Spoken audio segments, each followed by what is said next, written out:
मिक्सरच्या भांड्यामध्ये कोथिंबीर आणि बटाटा घालून नेमकं काय करणार बरं?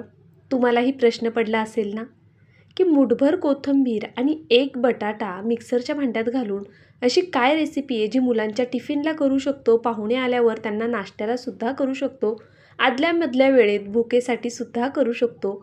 अतिशय कमी वेळेत तयार होणारी ही रेसिपी करायला खूप जास्त सोपी आहे.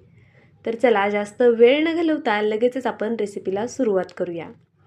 हाय हॅलो नमस्ते, मी पूजा. मी आणि बरंच काही या यूट्यूब चॅनलवर तुम्हा सगळ्यांचं अगदी मनापासून स्वागत करते. तर इथे पहा, मी एक मोठी वाटी भरून पोहे घेतलेले आहेत. आपण नेहमी जे कांदा पोहे करतो ना, तेच हे पोहे आहेत. त्याचबरोबर बारीक रवासुद्धा घेतलेला आहे. रवा जितका घेणार ना तुम्ही त्याच्या डबल पोहे घ्यायचे, हे प्रमाण लक्षात ठेवा. तर पहा, इथे पोहे आणि रवा आपल्याला एका बाउलमध्ये ओतून घ्यायचं आहे. अशा पद्धतीने थोडं मोठं भांडं घ्या आणि अशा पद्धतीने दोन्ही एकत्र यामध्ये घालून घ्या. तर पहा, आता आपल्याला काय करायचं आहे, पोहे आणि रवा एक पाण्याने स्वच्छ धुवून घ्यायचं आहे. पोह्यामध्ये बऱ्याचदा कचरा वगैरे असतो आणि भरपूर डस्टसुद्धा असते, त्यामुळे आपल्याला पोहे आणि रवा स्वच्छ पाण्याने धुवून घ्यायचा आहे. तर पहा, इथे मी पाणी घालून घेतलं. पहा, असा कचरा असेल ना तर तो लगेच वरती येतो. पोह्यामध्ये बऱ्याचदा असे काही तुकडे असतात, त्यामुळे आपल्याला पोहे स्वच्छ धुवूनच घ्यायचे. तर इथे मी एक पाण्याने हे पोहे धुवून घेतले. हे थोडं रवा आहे ना खाली बसून द्यायचा आणि त्यानंतरनं हे पाणी ओतून काढायचं. तर पहा, यामध्ये तुम्हाला थोडंसं पाणी दिसत असेल. अगदी खूप पाणी ठेवायचं नाही आहे, थोडंसं पाणी ठेवायचं आहे. नंतर आपण यामध्ये एक्स्ट्राचं पाणी घालणार आहोत, पण हे पोहे भिजण्यापुरतं आपल्याला यामध्ये पाणी ठेवायचे. आता एक 5 मिनटासाठी पोहे साईडला ठेवून देऊया. तोपर्यंत पुढची कृती तयार करून घेऊया. पहा, इथे मी जवळपास 1 इंच आल्याचे छान असे छोटे छोटे काप करून घेतले. मिक्सरच्या भांड्यात घालून घेतले. त्यानंतरनं 3 हिरव्या मिरच्या घेतलेल्या आहेत. ह्या मिरच्या तिखट आहेत म्हणून मी 3च घेतल्यात. तुमच्या मिरच्या कमी तिखट असेल तर तुम्ही जास्त घेऊ शकता, किंवा मग जास्त तिखट असेल आणि तुम्हाला जास्त तिखट करायचं नसेल तर यातल्या मिरच्या तुम्ही कमीसुद्धा करू शकता. त्यानंतरनं मूठभर कोथिंबीर घ्यायची आपल्याला आणि तीसुद्धा थोडी कट करून मिक्सरच्या भांड्यात घालून घ्यायची. कट करून घातली म्हणजे कसं बारीक व्हायला लवकर मदत होते. त्याचबरोबर एक मीडियम साईजचा बटाटासुद्धा मी कट करून घेतला. पहा, इथे मी हे शक्य होईल ना तितकं बारीक वाटून घ्यायचे. यामध्ये पाण्याचा एक थेंबही घालायचा नाही आहे. बटाट्याला स्वतःचं पाणी सुटतं, त्यामध्येच आपल्याला हे छान असं वाटून घ्यायचे. आता आपण हे साईडला ठेवून देऊया थोडा वेळ आणि जे पोहे आणि रवा भिजत ठेवला होता ना, ते यामध्ये वाटून घेऊया. सेम मिक्सरच्या भांड्यामध्येच आपल्याला हे अशा पद्धतीने वाटून घ्यायचे. पहा, पोहे आणि रवा थोडा जास्त क्वांटिटीमध्ये, त्यामुळे मी 2 बॅचमध्ये हे वाटून घेणार आहे. आता हे पोहे आणि रवा भिजल्यामुळे फुलला गेला आहे, त्यातलं पाणी आटलेलं आहे पूर्ण, म्हणून मी थोडंसं पाणी घातलं आणि एकदम फाईन असं हे वाटून घेतलं. खूप जास्त पाणी घालू नका, अगदी गरजेचं आहे तितकंच पाणी घालायचं आहे. पहा, बॅटर मी इथे घट्टच ठेवले. आपल्याला खूप पातळ बॅटर करायचं नाही आहे आणि यात अजूनही काही जिन्नस ॲड होणार आहेत, त्यामुळे नक्कीच व्हिडिओ शेवटपर्यंत पहा. आता जे शिल्लक राहिलेलं बॅटर आहे ना, ते सुद्धा इथे मी दुसऱ्या बॅचमध्ये वाटून घेतलेले. पहा, अशा पद्धतीने. आता आपण हे संपूर्ण काढून घेऊया. अशा पद्धतीने पहा, मी इथे संपूर्ण बॅटर जे आहे ते यामध्ये काढून घेतलं. आता आपल्याला हे सर्व छान असं एकजीव करायचे. इथे मी चमच्याच्या मदतीनेच हे सर्व छान एकजीव करून घेते. आपण जी कोथिंबीर वाटून घेतली आहे ना, ती रवा आणि पोह्यासोबत व्यवस्थित मिक्स झाली पाहिजे. त्यामुळे हे कमीत कमी 2 ते 3 मिनटं तरी फेटून घ्या. तुम्ही जेवढा जास्त वेळ फेटाल ना, तेवढा हा पदार्थ कमाल होणार आहे. आता पहा, हे फेटून घेतलं की लगेचच एक तडका करूया. तेल छान कडकडीत गरम करून घेतलं. त्यामध्ये मोहरी घातली, जिरं घातलं, सोबतच 1 चमचाभर पांढरे तीळ घातले. त्यानंतरनं थोडंसं हिंग घालायचं आहे. हिंग आवर्जून घाला आणि कढीपत्त्याची पानं घालूयात. आता ही गरमागरम फोडणी आपल्याला यावरती घालून घ्यायची. तुम्हाला हवं असल्यास तुम्ही उडदाची डाळसुद्धा यामध्ये घालू शकता. अशी मस्त चरचरीत फोडणी दिली ना की आपला होणारा पदार्थ खूप जास्त खमंग होतो. पहा, आता हे सर्व पुन्हा एकदा छान असं एकसारखं हलवून घेऊया. हे सगळं व्यवस्थित मिक्स करून घ्यायचं आहे अशा पद्धतीने. कदाचित यापूर्वी कोथिंबिरीपासून तुम्ही अशा पद्धतीने कधी पदार्थ केला नसेल. पहा, आपण चवीनुसार यामध्ये मीठ घालून घेतलं. आता पुन्हा हे सर्व छान असं मिक्स करून घ्यायचं, म्हणजे मीठ सगळीकडे व्यवस्थित लागलं जाईल.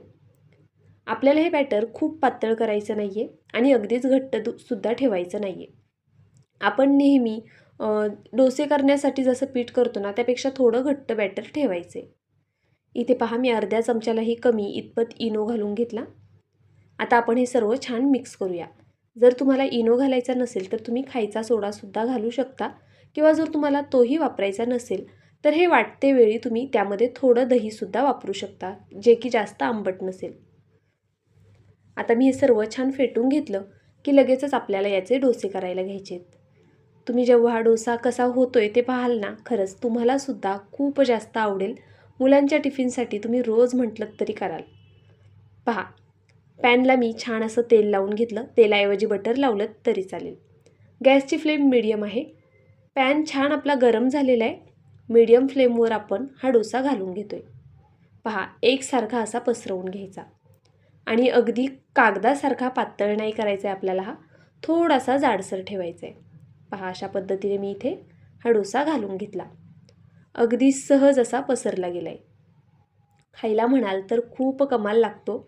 मुलांना तर खूप जास्त आवडतो. पहा, वरतून पुन्हा मी थोडं तेल सोडलं. तेलाऐवजी बटर वापरू शकता तुम्ही इथे सुद्धा. आता आपण झाकण ठेवूया. गॅसची फ्लेम मीडियम टू लो आहे. एक ते 1.5 मिनटं फक्त झाकण ठेवायचे.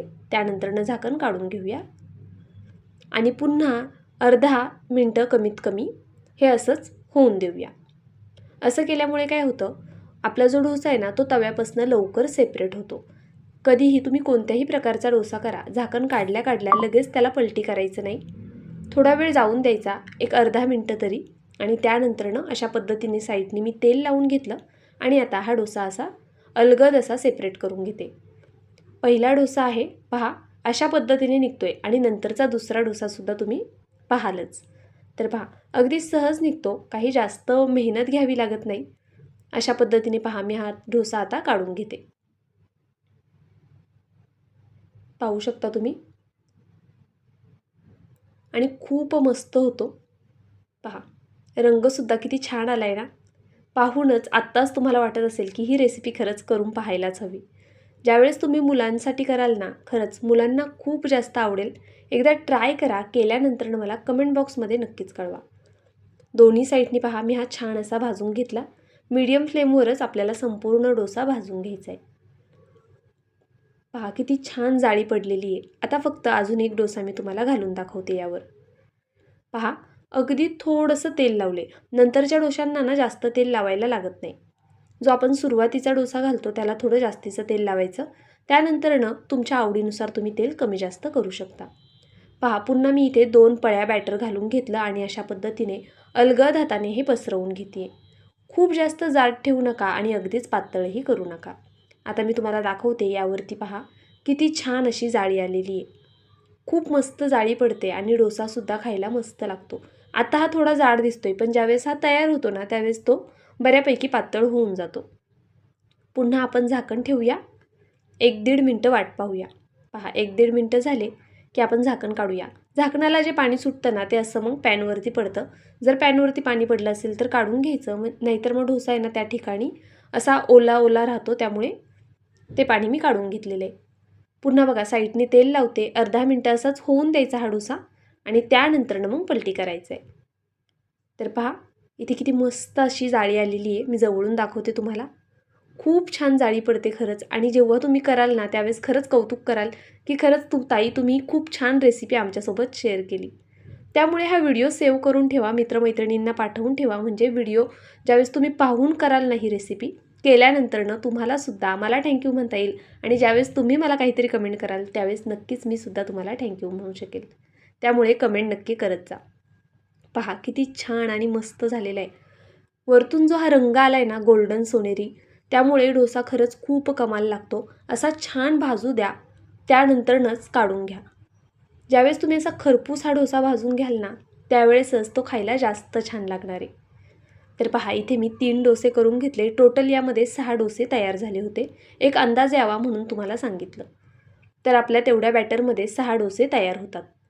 अशा पद्धतीने पहा मी हे डोसे तयार करून घेतलेले आहेत. आता मी हे मुलाच्या टिफिनसाठी केलेले आहेत, त्यामुळे इथे 3च केले. खरं तर लहान मुलांना 2 डोसेसुद्धा खूप होतात, कारण यामध्ये पोहे आहेत, रवा आहे, त्यामुळे पोट लवकर भरतं. पहा अशा पद्धतीने मऊ लुसलुशीत, अगदी स्पंची आणि छान असा हा डोसा तयार झाला आहे. तुम्हाला माझा आजचा हा डोशांचा व्हिडिओ कसा वाटला प्लीज मला कमेंट करून नक्कीच कळवा. त्याचबरोबर व्हिडिओ कुठून पाहताय ते सुद्धा सांगा. व्हिडिओला जर अजूनही लाईक केलं नसेल तर एक लाईक नक्कीच करून घ्या. आणि तुम्ही ही रेसिपी करणार की नाही ते सुद्धा सांगा. तर पहा इथे अशा पद्धतीने मी डोसे घेतले. माझ्याकडे खजूरची चटणी होती, खजूर गुळाची, ती घेतली आहे आणि मेयोनीज घेतले. तुम्ही म्हणाल काय कॉम्बिनेशन आहे, पण खजूर गुळाच्या चटणीसोबत ना अशा प्रकारचे डोसे खूप कमाल लागतात. एकदा नक्की करून पहा आणि अशा पद्धतीने चटणीसोबत खाऊन पहा, मस्त होतात. बरं चला, माझा व्हिडिओ तुम्ही संपूर्ण पाहिलात त्याबद्दल खरंच खूप मनापासून धन्यवाद. उद्या भेटूया अशाच एका छानशा रेसिपीसोबत. तोपर्यंत bye. Thank you so much for watching.